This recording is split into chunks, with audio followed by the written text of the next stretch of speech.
خوب، اس کے بعد جو سوال ہے وہ یہ ہے کہ کیا نماز میں مختلف قرآنی سورے دیکھ کر پڑھ سکتے ہیں؟ دیکھیں،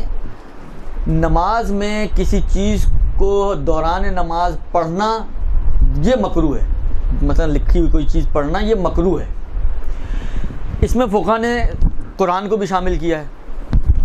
یعنی اگر کوئی قرآن دیکھ کے سورہ پڑھ رہا ہے تو میکسیمم جو ہے وہ مکروہ ہے، نہیں ثواب تھوڑا کم ہو جائے گا۔ اللہ فرض کریں نماز جعفر طیار کے بعد سورے ایسے ہیں کہ بعض لوگوں کو نہیں یاد، تو وہ یاد نہ ہونے کی وجہ سے اتنی فضیلت والی نماز کو، اور ایسی جگہوں پہ جہاں پہ تاکید بھی بہت زیادہ ہے جیسے ائمہ کے حرم میں چھوڑ دیتے ہیں کہ جی ہمیں تو سورے ہی نہیں آتے، حالانکہ چھوٹے چھوٹے سورے ہیں، تو چھوڑیں نہیں، دیکھ کے پڑھ لیں۔ چھوڑنے سے تو کچھ بھی ثواب نہیں ملے گا نا، لیکن دیکھ کے پڑھنے سے تھوڑا ثواب کم ہو جائے گا، باقی چیزیں تو ملیں گی، باقی اثرات فائدے سارے کچھ ملے گا آپ کو۔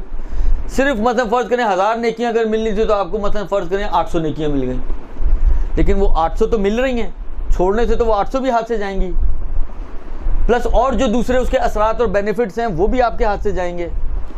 تو اس لیے عبادت میں اگر کہیں مکروہ بن بھی رہا ہو تو اس مکروہ کی وجہ سے اس عبادت کو چھوڑیں نہیں، کر لیں تاکہ اس کے باقی بینیفٹس تو حاصل ہو سکے انسان کو۔ لہٰذا قرآن دیکھ کر، چاہے واجب نماز ہو چاہے مستحب نماز ہو، قرآن کو دیکھ کر سورہ پڑھنے میں کوئی حرج نہیں ہے۔ میکسیمم جو چیز آئے گی وہ یہ آئے گی کہ تھوڑا ثواب کم ہو جائے گا، لیکن اس میں کوئی حرج نہیں، آپ کم ثواب لے لیں لیکن اس نماز کو نہ چھوڑیں۔ برحمتك يا أرحم الراحمين وصلى الله على محمد وآله الطاهرين